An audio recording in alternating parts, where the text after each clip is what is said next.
In 1998, a summer thunderstorm rolled over a quiet neighborhood in Portland, Oregon.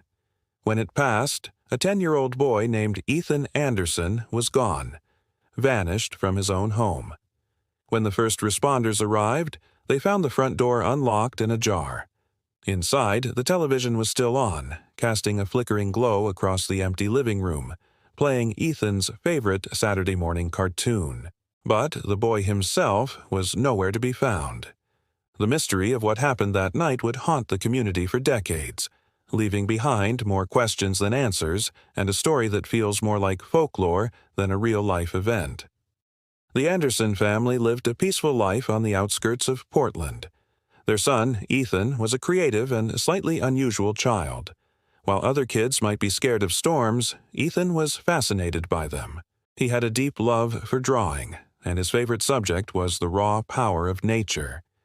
He would spend hours sitting by his bedroom window, a sketchbook in his lap, tracing the jagged patterns of lightning as they ripped across the sky.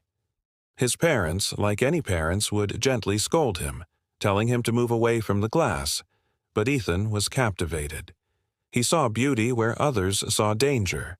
On the night he disappeared, the storm arrived with unexpected fury.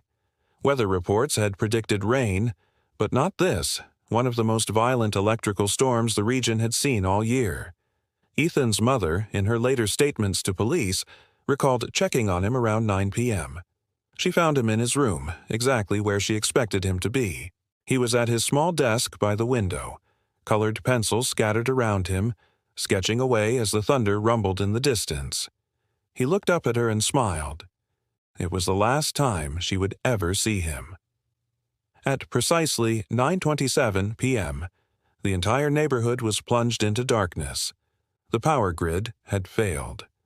In the sudden, oppressive silence that followed the outage, several neighbors reported hearing a single, bizarre sound. It wasn't the familiar crack of thunder, it was something sharper, more distinct. They described it as the sound of a massive tree splitting clean in half, a violent tearing noise that seemed to come from the direction of the Andersons' house. The power returned just 15 minutes later, but in that short window of darkness, the world had changed forever. When Ethan's parents went to check on him, their worst fears were realized. His room was empty. The window, which had been closed earlier, was now wide open, the curtains fluttering in the damp, post-storm breeze. Rain had blown in, soaking the carpet and the papers on his floor. Among them was his sketchbook, left open to a chilling page. The drawing was frantic, almost scribbled, but the words were clear. In a child's handwriting, it read, "The Lightning Man is outside." The search for Ethan Anderson began immediately and was one of the most intensive in the state's history. Police, volunteers, and K-9 units combed every inch of the surrounding area for weeks. The search dogs picked up Ethan's scent and followed a clear trail from the back of the house down to a small, rushing creek nearby. But there, at the water's edge, the trail just stopped. It ended abruptly with no indication of where he could have gone next. There were no footprints in the soft mud, no signs of a struggle, and no evidence that anyone else had been there. It was as if he had simply vanished into thin air. Back at the house, investigators were just as baffled. The home showed no signs of a break-in or forced entry. Nothing was stolen. The only anomaly they could find was in Ethan's room. On the wall, right next to the open window, was a strange, thin black mark scorched into the paint. It looked like a burn, but its shape was what unnerved everyone who saw it. It was unmistakably the shape of a handprint, long and slender, as if someone had leaned against the wall while superheated. It defied logical explanation. The case grew even stranger when a local storm chaser came forward with his own account.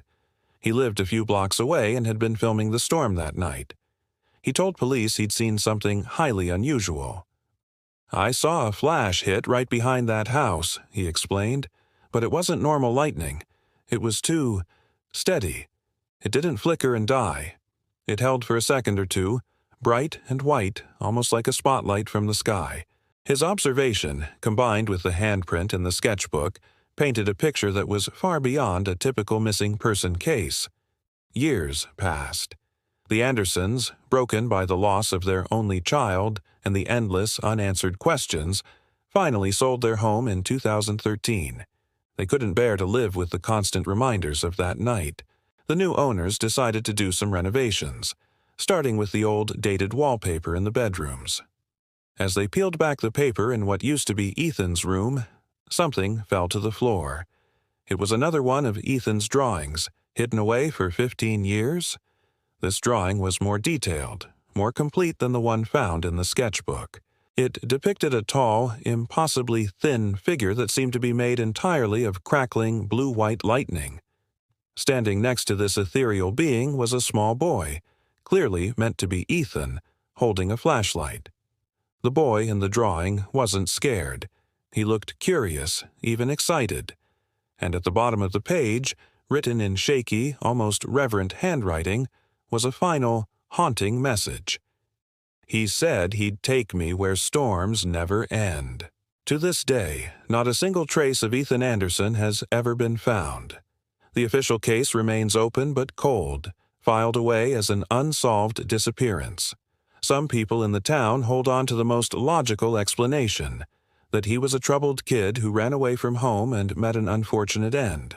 But others, the ones who remember the intensity of that storm and the strangeness of the evidence, believe something else entirely. They believe the storm itself took him, in a way that science and logic can't explain. And even now, when dark clouds gather over that old neighborhood and the thunder begins to roll, some locals will swear that if you listen closely enough, you can still hear the faint, distant sound of a child laughing in the rain. Thank you so much for joining me on this journey into the unexplained. What do you think happened to Ethan Anderson? Let me know your theories in the comments below. And if you enjoy stories that blur the line between reality and the unknown, make sure to hit that subscribe button and turn on notifications so you do not miss our next video. Stay curious, and we'll see you in the next one.